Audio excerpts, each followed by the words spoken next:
Good morning, all of you, once again. So I'll be Good morning, starting with ma'am. the new chapter, inheritance. You may mute your microphones now. If you want to ask, raise your hands. What is inheritance? Inheritance. Start writing. Is a technique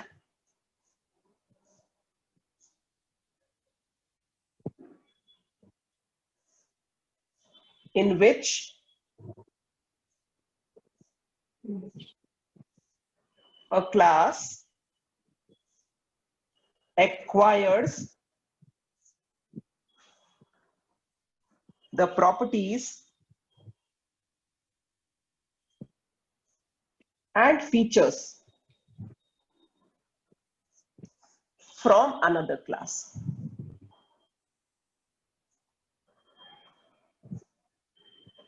Inheritance is a technique in which a class acquires the properties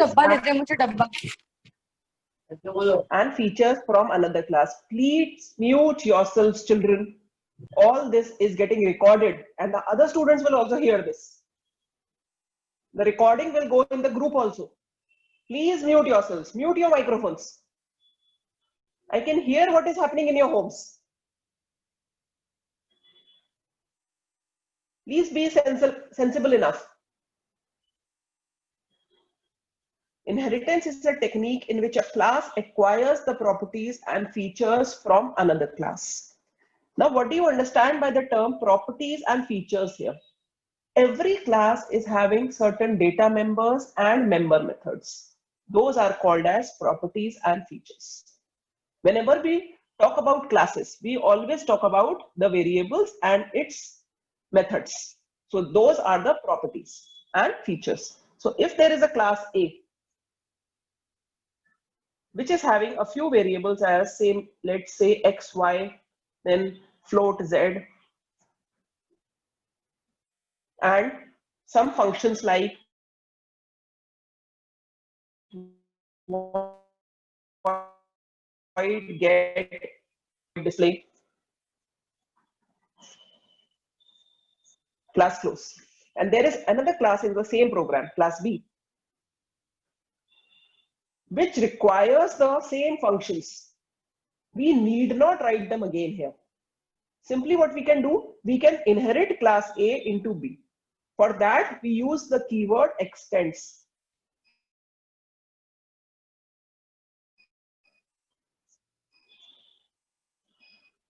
Extends keyword is used to inherit the properties and features from the base class to the derived class. So this class A will be called as base class or superclass.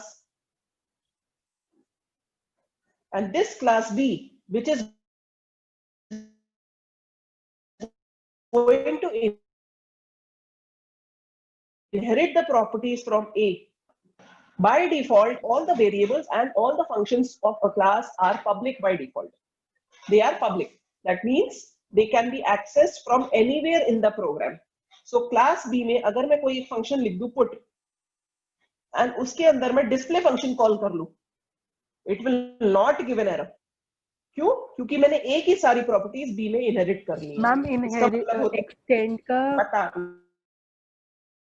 वो use फिर से बोल दीजिए. Extend keyword है जो कि use करते हैं एक class की properties used to inherit a base class into derived class. In this case, A is the base class and B is the derived class. So A की सारी properties B में. मैम सारी properties आ जाएंगी उसकी. सारी properties मतलब जो भी पब्लिक है. अगर मैं यहाँ पर कोई भी चीज प्राइवेट बना देती हूँ वो नहीं आएगी. Yes ma'am. Okay ma'am. जो भी पब्लिक है वो डिराइव्ड क्लास में इनहेरिट हो सकता है. अब इनहेरिटेंस का मतलब आप नॉर्मली ऐसे भी समझ सकते हैं. ग्रैंडफादर होते हैं, आपके ग्रैंडफादर हैं, आपके फादर हैं और आपके अंदर कुछ प्रॉपर्टीज आपके फादर की भी होंगी, कुछ प्रॉपर्टीज आपके ग्रैंडफादर की भी होंगी. Many a times we see कि आइस का कलर सेम है. Many a times we see voice tone same है, नाक सेम है. ऐसे ही तो बड़े लोग देखते हैं फीचर्स सेम है. इसके फीचर्स इसके ग्रैंडमदर की तरह है या ग्रैंडफादर की तरह है. क्या मतलब हुआ? वो प्रॉपर्टीज जो है वो इनहेरिट हुई है आपके अंदर. This is a common day to day example. इसी तरीके के क्लासेस में ए की प्रॉपर्टीज बी में इनहेरिट कर रहे का मतलब है कि उसके वेरिएबल्स और उसके फंक्शंस. क्लास का मतलब सिर्फ वेरिएबल्स और फंक्शंस है, इसमें हम यूज कर सकते हैं. इससे एक बहुत इंपॉर्टेंट फीचर जो ऑब्जेक्ट ओरिएंटेड प्रोग्रामिंग का था, रीयूजेबिलिटी, वो पॉसिबल होता है. हमने रीयूजेबिलिटी पढ़ा था when we were discussing features of object oriented programming. लेकिन रीयूजेबिलिटी के कॉन्सेप्ट में हमने सिर्फ ये पढ़ा था कि इनहेरिटेंस के थ्रू हम रीयूजेबिलिटी कर सकते हैं. अब हमें इस चैप्टर में ये क्लियर होगा. यस मैम, अगर हम हर मतलब वेरिएबल्स को प्राइवेट कर दें और फिर नीचे हम एक्सटेंड्स ए करें तो एरर आएगा? बिल्कुल एरर आएगा. अभी हम लोग आएंगे इस टॉपिक पे, visibility modes and accessing base class members. Okay, Agrima, you want to ask something? Raise your hand. You may ask. Yes, ma'am. Both of these classes will share the same name. No, both classes will have different names. See, Ma'am, A and B. main function. There will be only one function, one main function, which will be in the derived class. Base class की सारी properties जब इसमें inherit हो गई हैं, तो main function हम derived class में बनाएंगे. When we do programming in this, when I do it practically, you will be able to understand it better. Let me complete the theory part first. Okay, so I'll read from the book. Turn on to page number 498. Reusability feature of inheritance provides the following benefits. I'm reading from here. You may have a look. Yeah. It allows the user to model real-world relationship. If any change is made in the base class, it is carried to all its derived classes. Let X, Y, and Z are three classes such that the classes Y and Z inherits from class X. Then any change brought in class X will reflect on the execution of classes Y and Z. Inheritance shows transit nature. It means a son derives from father and father derives from grandfather. Then the son will implicitly gain the capability of using the features from grandfather. What does it mean? Transit nature. Suppose there are three classes, A, B, C. C is derived from B and B is derived from A. So A and B के अंदर का variable है AB, वो हम C में use कर सकते हैं. Indirectly, C can access all these variables. C can access AB as well as XY. इसी तरीके से प्रॉपर्टीज है. If A is the grandfather, B is the father, and C is you. Okay, you are C. Then you have inherited from your father, and your father is inherited from your grandfather. Some properties. So all the properties of grandfather are indirectly being inherited into you. This is called as transit nature of inheritance. ये एक feature है inheritance का. ठीक है, आगे पढ़ते हैं. Visibility modes. Now there can be three visibility modes.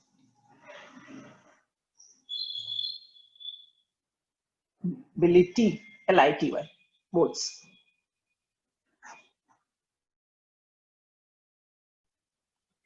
Private, protected, and public. By default, अगर हम कोई भी visibility mode नहीं लिखते हैं, it is public by default. All variables and all functions, जिसके आगे हम इनमें से कोई कीवर्ड नहीं लिख रहे हैं, वो सब पब्लिक होते हैं. ठीक है, जैसे यहां पर हमने लिखा है void get, इसके आगे कुछ नहीं लिखा है तो ये पब्लिक होगा, कुछ नहीं लिखा है तो पब्लिक होगा. अगर प्राइवेट लिखते हैं, only then it will become private. So whatever is private cannot be inherited further. But if I write the keyword protected, protected means that the functions of the same class plus the derived class can access this variable. Private means that only this class will access, the derived class will not access. And public means इस program के अंदर, समझ में आ गया? एक A class है, एक B class है, एक सपोज से क्लास C है. इन the same programme A B के अंदर इनहेरिट हुई है. That means A is the base class, B is the subclass, लेकिन क्लास सी में कोई इनहेरिटेंस नहीं है, it is a separate class. There are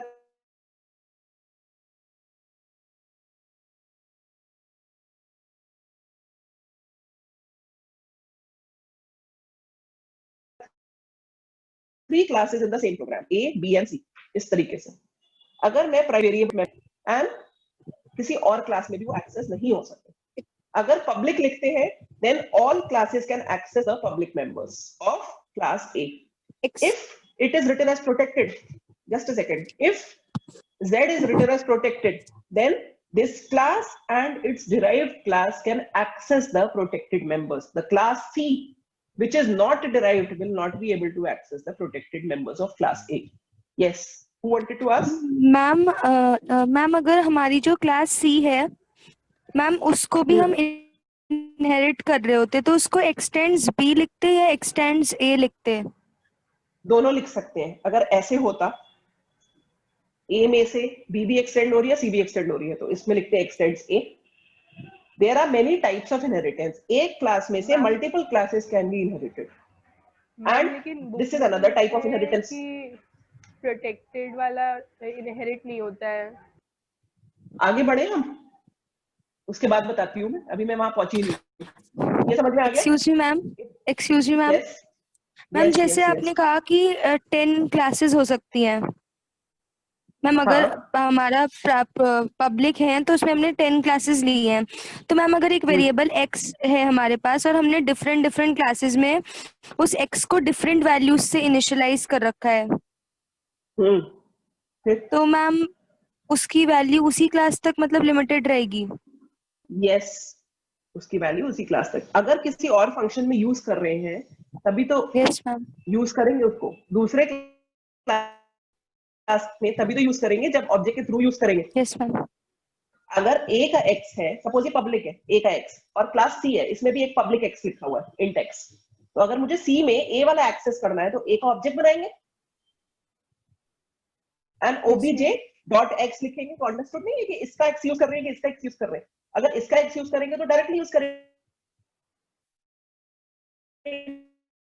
object के थ्रू यूज करेंगे, डिफरेंस हो जाएगा दोनों एक्सेस में। मैम यस मैम अगर बोलो। a का x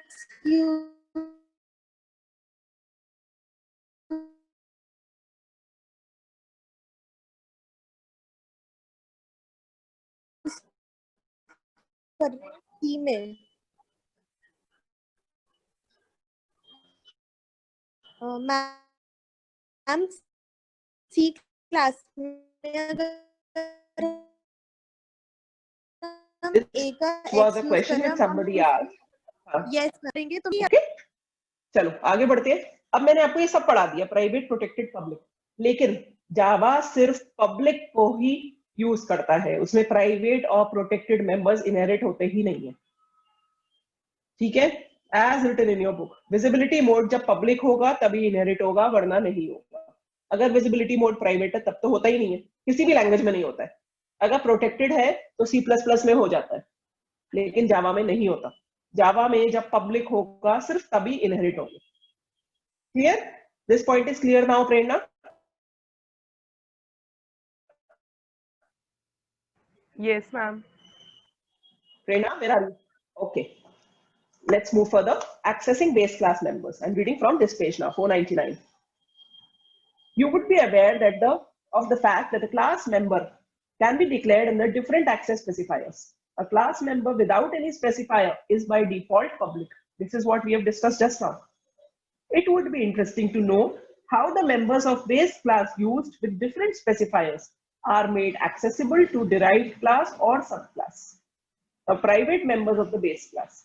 A class member declared private can never be used outside the class visibility, even if the class has been inherited to another class. We discussed it just now. Same चीज लिखी हुई है book में। अगर कोई class member private है तो अगर वो इनहेरिट भी हो जाता है तब भी हम उसको क्लास के बाहर एक्सेस नहीं कर सकते। This is what is written over here. Hence private members, data और मेथड्स कुछ भी हो, of the base class are not directly accessible in derived class. Clear? Now, in the worst logical situation, when you need accessing private members under dire emergency, बहुत जरूरी अगर हो, तब हम setters और getters को लेकर आते हैं. What are setters and what are getters? Getter, it is a member method that is used to return the value of private member of base class in the derived class. अगर कोई private member है base class में, जैसे ये class है, class ABC, इसमें एक private member है ए, इसमें एक फंक्शन लिया हुआ है सेट ए, इसमें ए को पास किया है पैरामीटर, दिस ऑपरेटर के थ्रू हमने इसमें इनिशियलाइज किया है this dot A, that means इस वाले ए में इनिशियलाइज हुआ है the parameter which is being passed. Gate ए में क्या करा है, रिटर्न ए, इसमें कौन सा ए रिटर्न होगा, ये वाला. ये जो है वो पब्लिक है, यहाँ पर कुछ भी नहीं लिखा हुआ है इस मेथड के आगे, तो ये पब्लिक होगा बाय डिफॉल्ट. इस पब्लिक मेथड में जो कि इस क्लास का मेंबर है, it is returning the private member. इसको बोलते हैं हम सेटर. समझ में आ गया? इस फंक्शन को क्या बोलेंगे हम, इसको बोलते हैं सेटर. इसमें सेट हो रहा है. ओके मैम, नहीं आ रहा. सेटर और गेटर दो फंक्शंस होते हैं. Setter is a member method which is used to feed the value in a private data member of base class. And getter is a member method used to return the value of private member of base class in the derived class. लिखकर बताती हूँ, wait करो.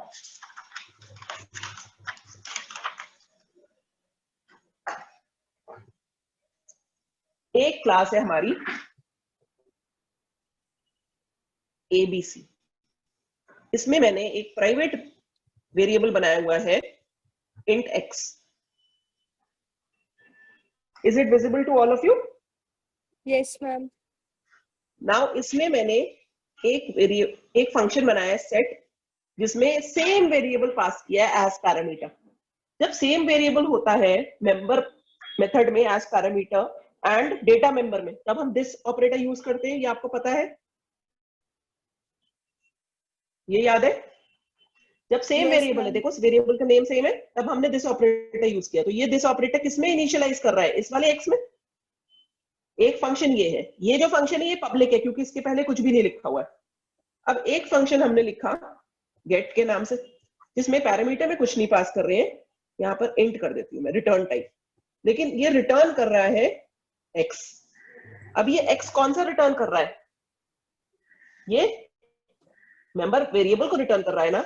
तो एक function जो है वो set कर रहा है वैल्यू. देखिए ये जो फंक्शन है, it is not returning anything but it is having a parameter and it is setting the value in the private variable, private member variable of this class. And this function is returning the private member variable of this class. So this will be called as getter function and this will be called as setter function. Difference समझ में आ गया? Shutter का मतलब जो यहां से return करे, return करके दूसरे क्लास में उसको लेकर जाए. तो ये प्राइवेट वेरिएबल जो है वो डायरेक्टली एक्सेस नहीं हो सकता किसी भी डिराइव्ड क्लास में, लेकिन सेटर एंड गेटर के थ्रू एक्सेस हो सकता है. Have you understood this point? Now suppose there is another class ABC थी, ये वाली XYZ बना देती हूँ. ABC और गेटर मैम प्रीडिफाइंड फंक्शन है. हमने बनाए हैं, प्रीडिफाइंड नहीं है. We have declared. मैम हम सेट और गेट की जगह कोई और नाम लिख सकते हैं. बिल्कुल लिख सकते हैं, क्यों नहीं लिख सकते? Okay ma'am. Ma'am I thought that these are predefined function. Yes ma'am. Ma'am मुझे लगा कि वो सेट और गेट ही लिखना होगा. बुक में तो सेट ए और गेट बी लिखा हुआ है, मैंने तो नाम चेंज कर दिया. आगे देखिए, ये एक क्लास मैंने एक और बनाई है which is extending from class ABC. That means this is the derived class, this is the base class. अब इसके अंदर मैंने वेरिएबल्स लिए हुए हैं A, B. इसमें फंक्शन लिखा हुआ है void input int p, A equals to p. इसमें एक और फंक्शन है int add, B equals to A plus get. यहां से लिखा हुआ है रिटर्न बी. देखिए क्या करा हुआ इस क्लास में, क्या किया हुआ. What have we done in this class? We have declared two variables.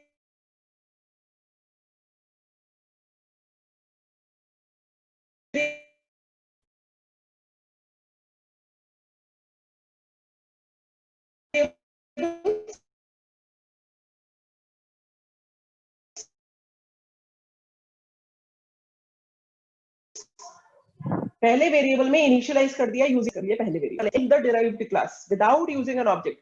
क्यों? क्योंकि जैसे ही हम ये स्टेटमेंट लिखते हैं, this function and this function become a part of the derived class also. Understood? So ma'am, public I have directly functions. called. Yes, public functions can be directly used in the derived class without using the object. So I Okay, have ma'am. called the get function over here. It will return the value of x, और वो x की value a में add हो जाएगी और b में store हो जाएगी. So we are returning b. So b is storing the sum of a and x. अगर मैं डायरेक्टली यहां लिख देती x तो गलती हो जाती. क्यों? क्योंकि वो प्राइवेट वेरिएबल है. प्राइवेट वेरिएबल डिराइव्ड क्लास में एक्सेस नहीं हो सकता. लेकिन इस getter फंक्शन के through we are returning the private variable and it can be accessed in the derived class. Have you understood this point? Yes, ma'am. All of you? Any doubts here, children? Only then. बोलो. Ma'am इस programme में main कैसे लिखेंगे? Main यहाँ लिखेंगे, इसमें इसको काटो, यहाँ लिखो public static void main string args. इसमें आप लोगे xyz का ऑब्जेक्ट लोगे equals to new xyz. Yes, ma'am. ठीक है. ऑब्जेक्ट के थ्रू आप इनपुट फंक्शन कॉल करोगे, उसमें एक वैल्यू पास करोगे. समझ में आ गया? ऑब्जेक्ट के through Yes, ma'am. Input function call किया, उसमें एक वैल्यू पास करा. अब ये 5 की वैल्यू कहां चली गई? a में. फिर आप लिखोगे यहां पर कोई भी int return r equals to add function call किया obj.add और फिर sop r. ये मेन बनेगा इसके अंदर. लेकिन अब आप पूछोगे कि x में वैल्यू कैसे इनिशियलाइज हुई, तो आपको ये सेट फंक्शन कॉल करना होगा इसी के अंदर. You have to call the set function here inside this. कैसे कॉल करें सेट फंक्शन बताइए? obj.set और इसके अंदर एक वैल्यू पास कर दो, सपोज से 10. set is also a part of xyz now and get is also a part of xyz now. तो सबसे पहले मैंने इनपुट फंक्शन कॉल किया, पहला स्टेटमेंट, फिर मैंने सेट फंक्शन कॉल किया, फिर मैंने ऐड फंक्शन कॉल किया. 3 फंक्शंस कॉल होंगे. इनपुट फंक्शन से क्या होगा? a की वैल्यू 5 हो जाएगी. सेट फंक्शन भी ऑब्जेक्ट, इसी सेम ऑब्जेक्ट के थ्रू कॉल कर रहे हैं. उससे क्या होगा? 10 की वैल्यू x में इनिशियलाइज होगी और ये वाला x की वैल्यू 10 हो जाएगी. ओके. एंड उसके बाद obj.add. मैम आपने कहा था क्या कि बोला? ऑब्जेक्ट नहीं बना पब्लिक क्लास. मैम पब्लिक में ऑब्जेक्ट नहीं बनाना बेटा. ऑब्जेक्ट के थ्रू तो फंक्शन कॉल करेंगे. यहाँ पर स्टैटिक नहीं लिखा हुआ है. Main is a static function and these are non static functions. तो नॉन स्टैटिक फंक्शंस तो ऑब्जेक्ट के थ्रू कॉल होते हैं.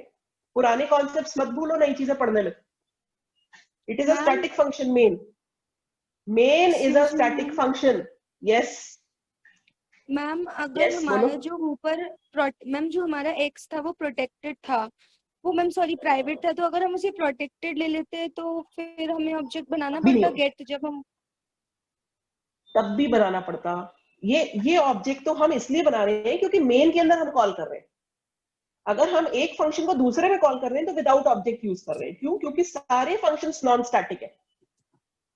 हम लोग स्टैटिक और नॉन स्टैटिक फंक्शन का कॉन्सेप्ट यूज कर रहे हैं बेटा. देखो, get function is a non static function, add function is a non static function. So member methods आपस में एक दूसरे में कॉल किए जा सकते हैं without using an object. But main is a static function. So main के अंदर अगर फंक्शंस कॉल करने हैं तो ऑब्जेक्ट बनाना पड़ेगा. ये डिफरेंस समझ में आ गया? ये तो हम पहले भी पढ़ चुके हैं. मैम यस मैम बोलो. मैं कह रही हूँ कि अगर x हमारा प्रोटेक्टेड होता, जो आपने इंट ऐड में गेट लिखा है फंक्शन बिना ऑब्जेक्ट के, हाँ मैम अगर वो प्रोटेक्टेड होता तब भी हम गेट लिखते. हाँ बिल्कुल ऐसे ही लिखते. Private and protected directly call नहीं हो सकते. मैं इस सेम प्रोग्राम को आपको कंप्यूटर पे दिखाती हूँ. I will stop this meeting and I will open a new meeting. आप लोग उसमें ऐड करिए, ठीक है? I will take some 10-15 minutes extra और मैं लैपटॉप को खोलती हूँ. सेम मीटिंग कंटिन्यू नहीं हो सकती, लैपटॉप में एक नई मीटिंग शेड्यूल करती हूँ अभी. Okay?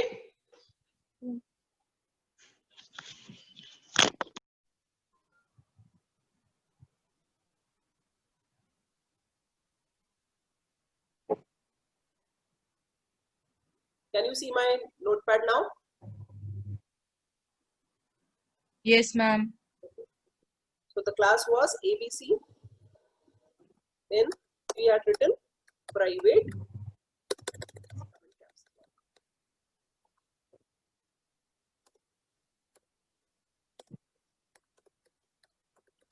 Then int x, void set int x. This was the variable which is being passed as parameter. And since it is the same variable as the class variable, we are using this operator. And then int get return x. So this class is closing here. There's another class xyz extends ABC. Int a comma b void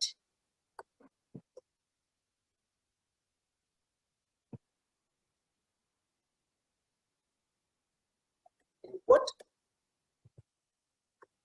int p a equals to p, then int add b equals to a plus, we are calling the function get here.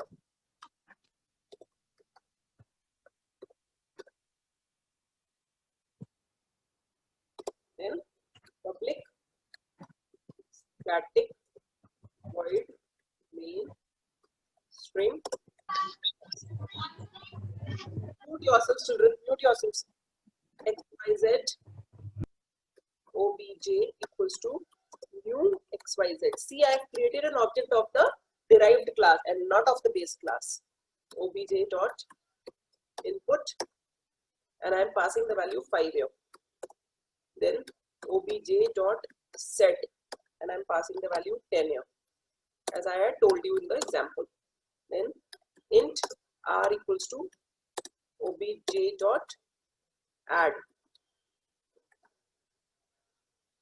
Then no value is being passed over here, and then system dot out dot println sum equals to r is to be printed. This is end of main, end of the class. Now our main class is xyz. The class in which main is created is known as the main class. So I will be naming this as xyz.java. इसका नाम abc.java नहीं होगा, इस programme का नाम, इस programme का नाम होगा उस क्लास का नाम जिसमें मेन फंक्शन डिक्लेयर किया है. This much is clear? So I am sharing the command prompt now. xyz.java. Java C xyz.java. Missing return statement. Okay, there is one return statement on line number 23.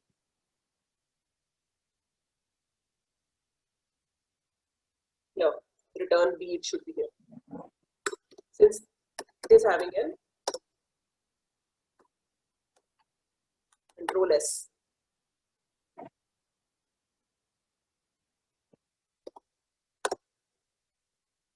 No errors. Java XYZ. देखो इसका सम 15 आ गया.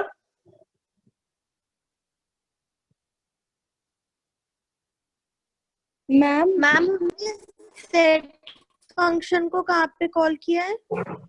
Answer आ गया, colour correct. अब देखिए फिर से programme, देखिए फिर से, ये देखिए मैम एक बार एरोस से बता दीजिए कौन किससे कॉल करेगा. ये देखिए पहले, ये एक क्लास बनी हुई है एबीसी क्लास बनी हुई है. This is the base class. इसमें एक प्राइवेट वेरिएबल डिक्लेयर किया है x. इसमें दो फंक्शंस हमने बनाए हैं, एक सेट फंक्शन, एक गेट फंक्शन. सेट फंक्शन में एक पैरामीटर पास किया है जिससे हमने इसके प्राइवेट वेरिएबल में इनिशियलाइजेशन किया. समझ में आ गया? गेट फंक्शन में हमने ये वेरिएबल जो प्राइवेट वेरिएबल है उसको रिटर्न किया है, दैट मींस जो उसकी वैल्यू होगी वो यहाँ से रिटर्न हो जाएगी। This class is closing here, end of class ABC. Now we have created another class XYZ extends ABC. That means XYZ is the derived class and ABC is the basis. That means ABC के जो भी variables and functions होंगे, data members and member methods, वो हम इसमें access कर सकते हैं directly. लेकिन private variable को access नहीं कर सकते, इसको access नहीं कर सकते. That means set and get functions को directly हम access कर सकते हैं. Now set and get इसमें डायरेक्टली एक्सेस हो सकते हैं विदाउट यूजिंग द ऑब्जेक्ट. क्यों? क्योंकि these are non static functions and इसके अंदर भी जो फंक्शंस बनाए हैं हमने इनपुट एंड ऐड, वो भी नॉन स्टैटिक है. A non-static member method of a class can access another non-static member method of a class without using an object.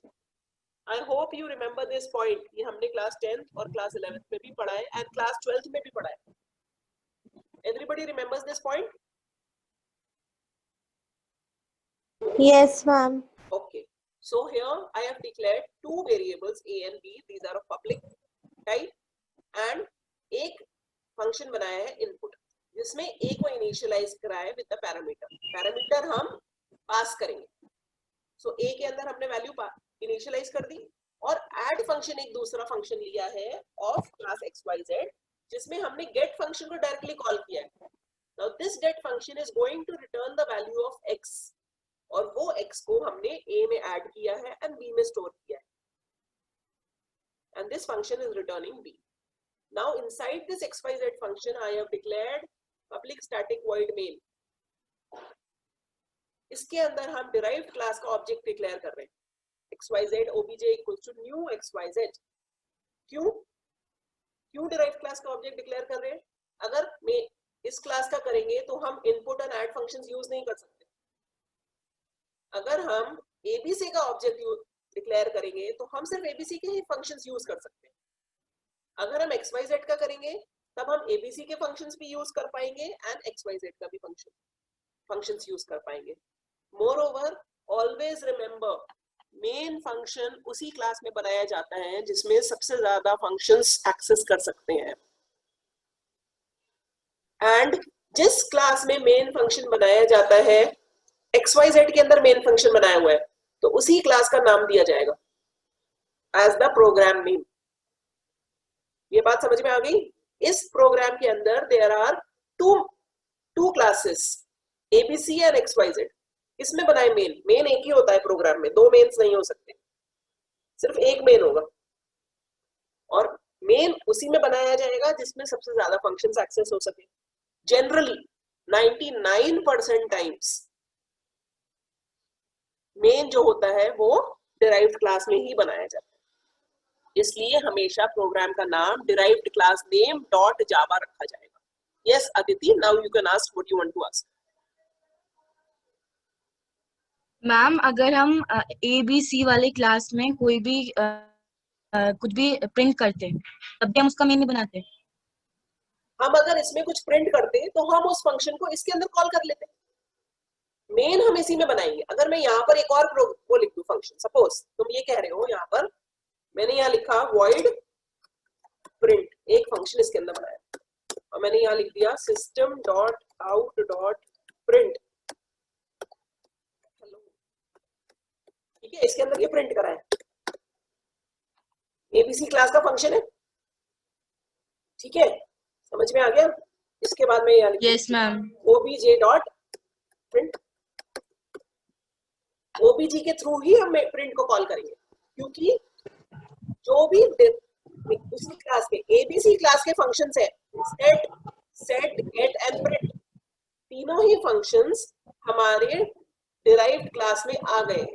By default वो प्रॉपर्टीज इनहेरिट हो गई हैं. इनहेरिटेंस का मतलब ही यही है कि जो भी पब्लिक फंक्शंस हैं ये तीनों, ये अब इसका मेंबर्स बन गए, ऐसे समझ लो.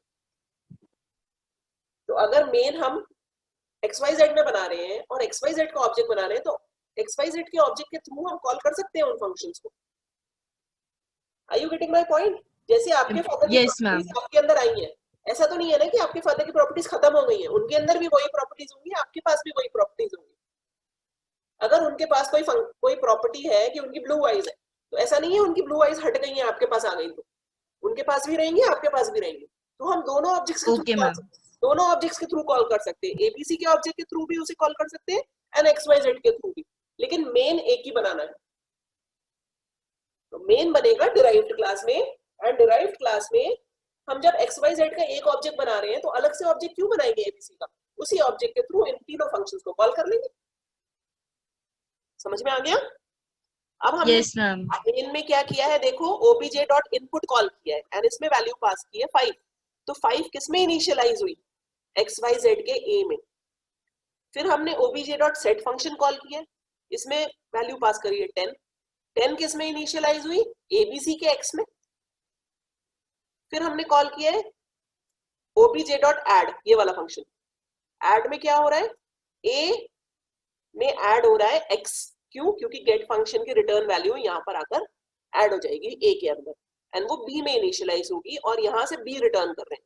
जब यहाँ से रिटर्न करेंगे तो यहाँ पर एक कैच करने के लिए वेरिएबल लेना होगा जिसमें उसकी स्टोर करेंगे वैल्यूज। R में आकर स्टोर हो जाएगा 5 + 10, 5 + 10 and sum equals to 15 will be printed. This is how we can access the private members. अगर ये प्राइवेट नहीं होता तो हमें ये सेट और गेट फंक्शन की यूज करने की जरूरत ही नहीं थी, हम डायरेक्टली यहाँ लिख देते A + X। पहले इसको मैं रन करा कर दिखाऊं। Yes, ma'am. Save, new share, command prompt, Java C, Java, देखिए sum equals to 15 and hello आ गया, प्रिंट हो गया, हेलो भी प्रिंट हो गया। Yes, ma'am. अब देखिए वापस से हम उसमें जा रहे हैं। अब मैं इसको प्राइवेट ही हटा देती हूँ, प्राइवेट हटा दिया। अगर प्राइवेट हटा दिया तो इस फंक्शन के कोई काम ही नहीं है, रिटर्न एक्स वाला, बताइए, रिटर्न एक्स वाले का कोई काम नहीं है। मैं इसको कमेंट बना देती हूँ,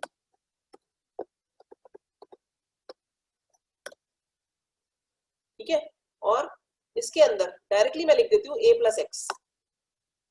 अब ये X कौन सा है, X हमारे बेस क्लास का वेरिएबल है जो कि पब्लिक हो गया है। अंडरस्टूड? Yes, ma'am. चलो अब इसको सेव करते हैं वापस से और इसको रन करा कर देखते हैं। सेव,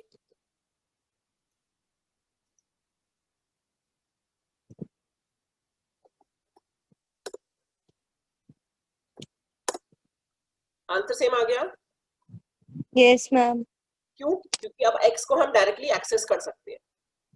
अगर मैं फिर से उसको प्राइवेट बना दूं, अगर मैं उसको फिर से प्राइवेट बना दूं, यहाँ पर मैम एक बार प्रोटेक्टेड बना दीजिए। सब कुछ बनाकर दिखाती हूँ, डोंट वरी। प्राइवेट बना दिया, लेकिन फंक्शन के थ्रू कॉल नहीं कर रहे हैं हम, डायरेक्टली यहाँ पर लिख रहे हैं A + X। ये वाला स्टेटमेंट डायरेक्टली लिखा हुआ है, देखिए, देखना क्या एरर आएगी। प्राइवेट बना दिया है, ठीक है, इसको सेव करते हैं। Save, command prompt,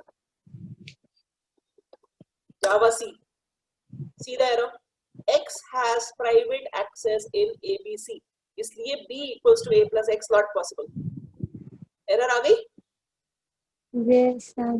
Have you understood this point now, children? Yes, ma'am. अगर मैं इसको प्रोटेक्टेड बना दूं, फिर से सेव करूं,